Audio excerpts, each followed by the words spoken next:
Putin के भारत से गए 48 घंटे भी नहीं हुए थे कि ट्रंप ने तुरंत अपनी टॉप अफसर एलिसन हुकर को भारत भेज दिया। अब सवाल यही है कि ये अफसर कौन है और इतना महत्वपूर्ण क्यों है। अमेरिका ने उसे पुतिन के जाने के तुरंत बाद भारत भेज दिया और अब अमेरिका ऐसा क्या कर रहा है जहां टैरिफ की बात आ रही है और इससे भारत के लिए क्या बदलाव आने वाले हैं। बताएंगे कि अमेरिका के टैरिफ वाली बात आखिर क्यों कही गई और इसके पीछे ट्रंप का क्या षड्यंत्र है। सवाल यह भी है कि ट्रंप को इतनी जल्दी क्या थी कि पुतिन के जाने के तुरंत बाद उसने अपने टॉप अफसर को ही भारत भेज दिया। चलिए सीधे समझते हैं। सबसे पहले आप ये जानिए कि एलिसन हुकर अमेरिका के अंदर secretary of state for political affairs है। ये कोई मामूली डिप्लोमेट नहीं है, ये अमेरिका की तीसरी सबसे बड़ी विदेश नीति अधिकारी है। यानी जो फैसला अमेरिका की विदेश नीति, सुरक्षा और अंतर्राष्ट्रीय रणनीति में होना है, उसका सीधा असर उनके ऑफिस से ही आता है। यानी अब जब अमेरिका की टॉप डिप्लोमेट रूस के राष्ट्रपति व्लादिमीर पुतिन के जाने के तुरंत बाद भारत पहुंची है, यानी अमेरिका सबसे ऊंचे स्तर पर भारत के साथ बातचीत करना चाहता है, रूसी प्रभाव को संतुलित करना चाहता है और इंडो पैसिफिक में अपनी पोजीशन मजबूत करना चाहता है। जाहिर है प्रधानमंत्री नरेंद्र मोदी ने जिस भव्यता और खुले दिल से व्लादिमीर पुतिन का स्वागत किया, उनकी यात्रा को यादगार बना दिया। एयरपोर्ट से स्वागत करने से लेकर हाथों में गीता थमाने तक प्रधानमंत्री नरेंद्र मोदी ने रूसी राष्ट्रपति के भारत में बिताए एक एक पल को अंतर्राष्ट्रीय स्तर का संदेश बनाया और स्पष्ट किया कि प्रधानमंत्री नरेंद्र मोदी की भारत सरकार विदेश नीति, रिश्ते और सियासत को चलाने से लेकर सामंजस्य बनाने का दम सिर्फ अपने शर्तों पर रखते हैं। पाकिस्तान जैसे नापाक मुल्कों को तबाह करना भी भारत अच्छे से जानता है और रूस जैसे देशों के साथ ग्लोबल नक्शा बदलने की ताकत भी। और इसी दमखम का नतीजा है कि रूस और भारत की नजदीकियां और पुतिन की 2 दिवसीय भारत यात्रा अमेरिका को बेचैन कर चुकी है। आज रूस भारत के रिश्ते मजबूत हो रहे हैं। ऐसे में ट्रंप ने सीधे 48 घंटों में अमेरिका की टॉप डिप्लोमेट हुकर को भेजकर संदेश दिया और अमेरिका भी भारत के साथ आगे बढ़ रहा है। लेकिन इन्हीं खबरों के बीच 9 दिसंबर की खबर यह भी रही कि ट्रंप ने एक बार फिर भारत पर टैरिफ की बात कही है। लेकिन इसके पीछे का पूरा गणित समझिएगा।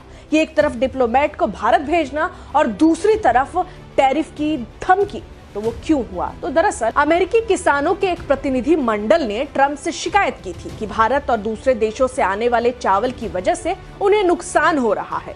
फिर क्या था, अमेरिकी राष्ट्रपति डोनाल्ड ट्रंप ने इस स्थिति को संभालने के लिए और वहां के किसानों को खुश करने के लिए तुरंत कह दिया कि भारत ऐसा नहीं कर सकता, इसके लिए टैरिफ देना होगा। यानी यहाँ ट्रंप सीधे तौर पर अपने किसानों को ये सांत्वना दे रहे थे कि अगर भारत से आए चावल की वजह से असर हो रहा है तो टैरिफ लगाएंगे। हालांकि ये देखना होगा कि ट्रंप अपनी बात पे रहते हैं या नहीं, क्योंकि फिलहाल जो अंतर्राष्ट्रीय स्तर का नक्शा है उसमें भारत की उपलब्धियां और भारत की सोच कई हद तक अमेरिका से आगे निकल चुकी है। ऐसे में ट्रंप फैसले लेने से पहले 10 बार जरूर सोचेंगे। बहरहाल अब सवाल है कि अमेरिका के अपने under secretary of state for political affairs यानी एलिसन हुकर को भारत में क्या काम है और उन्होंने क्यों भेजा।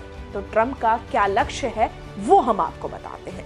उनकी यात्रा का मुख्य लक्ष्य है भारत अमेरिका रणनीतिक साझेदारी मजबूत करना, इंडो पैसिफिक में अमेरिका के साथ भारत की भूमिका तय करना, एआई, स्पेस और इमर्जिंग टेक में सहयोग बढ़ाना, आर्थिक और व्यापारिक मुद्दों पर अलाइनमेंट, चीन और रूस के बढ़ते प्रभाव को बैलेंस करना। यानी ये कोई औपचारिक दौरा नहीं है, ये अमेरिका का इंडिया प्लान है। यही नहीं, इसी हफ्ते अमेरिका का ट्रेड प्रतिनिधि मंडल भी आएगा। 25% टैरिफ, 25% अतिरिक्त शुल्क के साथ, मतलब साफ बातचीत के जरिए अमेरिका भारत के अब करीब आने लगा है ताकि रूस से नजदीकियां कम हो। ये रणनीति दिखाती है कि अमेरिका चाहता है कि भारत उसका दोस्त भी बने और रूस से दूर भी हो जाए।